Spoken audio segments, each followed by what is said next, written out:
Je me présente, Lucie Vatriné. Moi, je suis chargée de plaidoyer au CCFD Terre Solidaire, une grosse ONG de développement, et je travaille sur les questions d'évasion fiscale et de paradis fiscaux. Donc là, très rapidement, je vais vous parler. C'est un sujet qui est plutôt connu, mais rapidement rentrer dans le problème que pose la fraude et l'évasion fiscale en termes de manque à gagner pour les États et donc de marge de manœuvre aussi. Parce que cet argent-là manque cruellement pour justement pouvoir investir dans des politiques et dans des services publics et plus proches des citoyens. Donc quand on parle de chiffres en termes d'évasion et de fraude fiscale, on est entre 60 et 80 milliards en France minimum. C'est Comment ? Annuel. Minimum, je dis minimum parce que 60 à 80 milliards, c'est les chiffres notamment de la fraude, donc tout ce qui est illégal. Et si on ajoute à ça le manque à gagner lié notamment aux pratiques d'optimisation fiscale agressive des entreprises, on rajoute vite 40 à 60 milliards. Donc l'un dans l'autre, on est à plus de 100 milliards d'euros de manque à gagner pour la France. Juste pour un petit parallèle, le budget de l'éducation nationale, c'est à peu près 60 milliards d'euros par an, donc on voit quand même que c'est pas anodin comme chiffre. Au niveau de l'Union européenne, il parle de 1000 milliards d'euros par an pour tous les États de l'Union européenne de manque à gagner.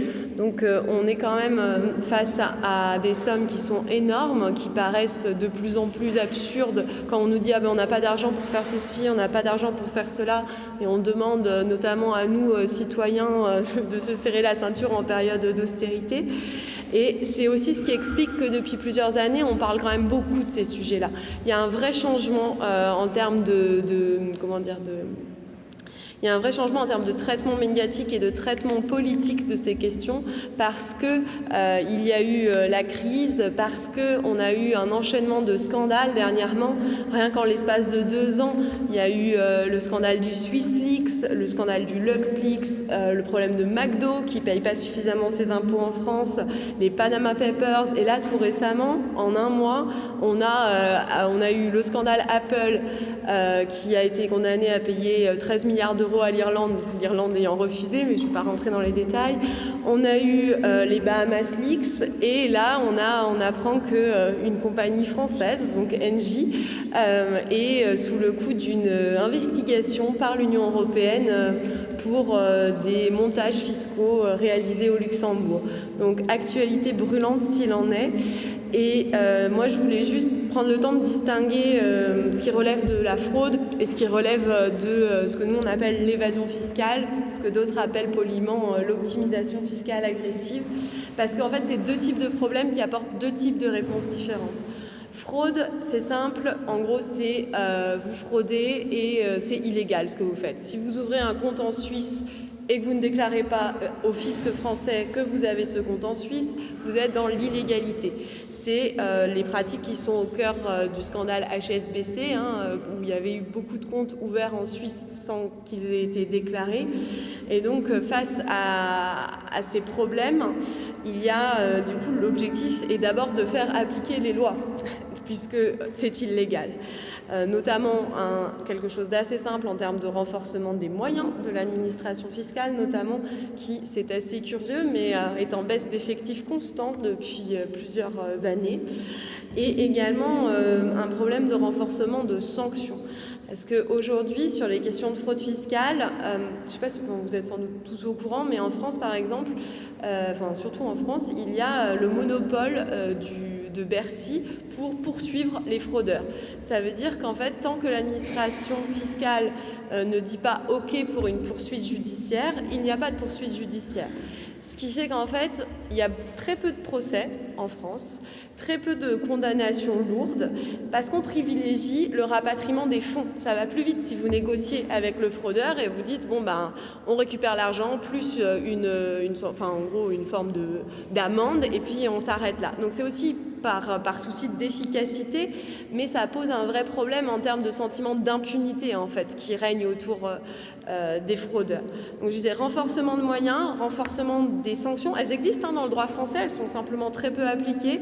Nous Nous, on pense aussi que le monopole de Bercy, c'est un frein dans la lutte contre la fraude fiscale, même si ça ne suffit pas. Il faut également renforcer les moyens de la justice sur ces questions-là, parce que moi, je discutais avec un magistrat qui m'expliquait à quel point il y avait une formation absolument, mais quasi ridicule, des magistrats sur les questions financières complexes.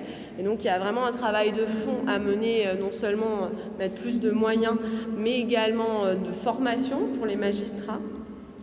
Autre chose dont on parle, mine de rien, assez peu, ceux qui sont dans la lumière dans les scandales fiscaux, c'est souvent ceux qui ont fraudé.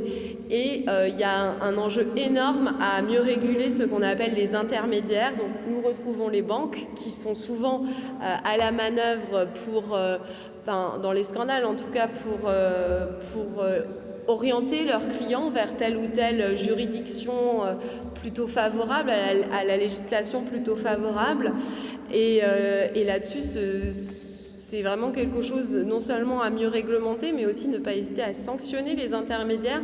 Il y a des pans entiers il y a des gens dont la profession est vraiment de chercher, pour le compte de leurs clients, à ouvrir des comptes dans des juridictions qui ne coopèrent pas avec le fisc. Donc, tant qu'on ne mettra pas le doigt aussi sur ces intermédiaires-là, les banques, les conseillers fiscaux, et qu'on n'encadrera pas mieux leurs pratiques, on risque d'avoir ces fuites qui continuent de se développer. Et un autre pan là je suis toujours sur le volet illégal, un autre pan qui nous semble important, c'est de lutter contre les sociétés écrans. Alors ces sociétés écrans, elles ont été au cœur des Panama Papers, donc je pense que vous en avez sans doute entendu parler. Une société écran, c'est quand vous créez une société dans un pays et vous avez le droit, la législation de ce pays vous permet de nommer quelqu'un d'autre à votre place. Comme ça, on ne sait pas que vous possédez ce compte. C'est Monsieur Trucmuche qui est la personne qui possède le compte, et en fait, c'est vous qui avez l'argent. Et ça, c'est vraiment des instruments qui sont extrêmement nocifs parce que ça permet justement, c'est des instruments qui permettent non seulement de cacher l'argent de la fraude, mais également l'argent du crime, l'argent du terrorisme, et la justification économique de ces structures reste. Il y a un moment assez génial où Monsieur Société Générale est auditionné de Monsieur Oudéa devant le Sénat là il y a quelques mois, et on lui dit mais pourquoi en fait vous autorisez la création, pourquoi vous utilisez des sociétés écrans dans certains pays, au Luxembourg, au Panama, et là il bredouille un peu en fait. C'est difficile de justifier pourquoi vous créez des montages qui permettent de ne pas revenir aux propriétaires réels des fonds. Et là, nous, c'est vraiment quelque chose qui nous semble extrêmement important à combattre et imposer à minima un registre des vrais propriétaires de toutes les sociétés et des trusts, voire bannir au niveau de l'Union européenne la possibilité même de créer ce type de structure, parce que ça existe au sein de l'UE. Voilà pour la partie fraude. Je suis désolée, je vais vite, mais il me semble nécessaire.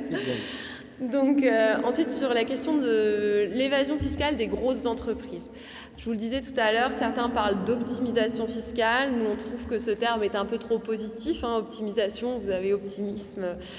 Et en fait, c'est une partie sur laquelle il y a... on en parle, il y a de plus en plus de scandales qui sortent, mais il y a moins d'avancées que sur la première partie. Et pour cause, on parle là d'une zone un peu grise où tout le monde dit « Ah, mais c'est légal, c'est légal, c'est légal ». En même temps, quand vous en êtes à tellement tordre le bras à la loi et à payer de je ne sais pas combien de millions à des conseillers pour qu'ils exploitent toutes les failles du droit, on en est à se dire que oui, peut-être que c'est légal, mais peut-être que ça vaudrait le coup que le législateur vienne mettre son nez là-dedans et peut-être réglementer un petit peu plus ce qu'il se passe. Parce que là encore, c'est quand même beaucoup d'argent qui échappe aux caisses des États et qui viennent alimenter un peu un sentiment de non seulement d'injustice, et puis de se dire, mais en fait, pourquoi moi je paye mes impôts si les puissants et les grosses boîtes se permettent de ne pas le faire. Et donc... juste pour peut-être rapidement parler du mécanisme, je ne sais pas si vous êtes au courant, c'est 60% du commerce international qui se fait à l'intérieur d'un même groupe. Ça veut dire quoi? Ça veut dire qu'il y a énormément de transactions entre les filiales d'un groupe qui se comptent en centaines pour les plus grosses. Et du coup, quand vous êtes à la tête de ce grand groupe, vous avez la possibilité de jouer sur vos différentes filiales pour pouvoir déclarer vos bénéfices là où on ne paye pas beaucoup d'impôts et réduire vos bénéfices dans les pays où vous devez payer beaucoup d'impôts. Un exemple très simple, notre ami McDonald's au Luxembourg a donc une filiale où il y a très peu d'employés et qui gère la marque McDo. Ça veut dire qu'à chaque fois, pour la faire simple, que vous achetez un hamburger en France, la filiale paye, la filiale française paye la filiale luxembourgeoise pour l'utilisation de la marque. Ça réduit le bénéfice en France, donc l'impôt sur les sociétés en France. Et au Luxembourg, il se trouve que les revenus issus de la propriété intellectuelle et donc des marques ne sont pas imposés. C'est tout bénef pour vous. Ce montage, en l'espace de 5 ans, a fait perdre à la France quasiment 800 millions d'euros. Pour vous donner une idée. Non, 800, oui, si, c'est ça, presque 1 milliard. Et donc, du coup, ça, c'est le mécanisme. Qu'est-ce qu'on fait contre ça? Il y a plusieurs propositions. Pour nous, la première, vous allez me dire, c'est pas suffisant, mais c'est pour nous une étape indispensable, c'est une mesure de transparence.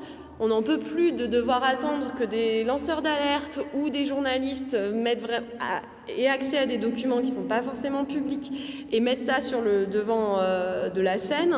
On veut pouvoir avoir des informations en fait sur les impôts payés par les entreprises dans tous les pays où elles sont présentes, ainsi que des infos sur leur chiffre d'affaires, leurs bénéfices, leur nombre d'employés, pour pouvoir justement évaluer nous-mêmes si les impôts payés correspondent à une vraie activité économique. Imaginez, vous avez un bénéfice au Luxembourg qui est supérieur au bénéfice français sans employés. Vous vous dites en tant que citoyen, bon, il y a peut-être un problème quelque part. Donc ça, pour nous, c'est une mesure de contrôle citoyen, d'interpellation, de réappropriation de ces problématiques. Mais évidemment, ça ne suffit pas.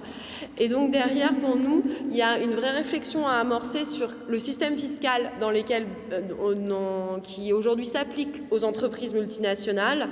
On est encore sous le système fiscal qui a été élaboré il y a plus de 100 ans, alors que le monde a complètement changé. Et du coup, on pense vraiment qu'il faudrait parvenir, ça va être un peu compliqué à expliquer, mais rapidement, à agréger le profit des grosses entreprises au niveau européen pour commencer, et après le répartir comme une part, vous faites le profit et vous le répartissez en parts de gâteau dans les pays en fonction de critères liés à l'économie réelle. Par exemple, il y a une proposition sur la table pour pondérer en fonction du nombre d'employés, des ventes, des actifs, pour qu'en fait les pays récupèrent une partie qui correspond à l'activité de la boîte sur leur territoire. Donc ça c'est aussi une proposition qui, à mon sens, est assez intéressante. Et je voulais également finir sur la question, parce que là on en parle beaucoup, des crédits d'impôt, parce que c'est aussi là on parle de manière de contourner le système, mais aussi en tant que citoyen, je pense qu'on doit s'interroger sur l'efficacité des crédits d'impôt qui sont accordés. Tout à l'heure on parlait CICE, CIR. Quelle est l'utilité sur l'emploi? Comment nous, citoyens, on peut s'emparer de ces questions? On nous annonce une baisse d'impôt sur les sociétés à 28% d'ici 2020. Est-ce que c'est ce type de société dans lequel on a envie de vivre? Aujourd'hui, on montre que en fait, les citoyens payent quand même proportionnellement beaucoup plus d'impôts que les grosses boîtes. Et ça aussi, c'est des questions, je pense, qui sont importantes sur lesquelles il faut s'interroger, sur les mécanismes qui permettent de contourner la loi, qui violent la loi, les mécanismes qui permettent de contourner la loi et les mécanismes que la loi autorise en gros.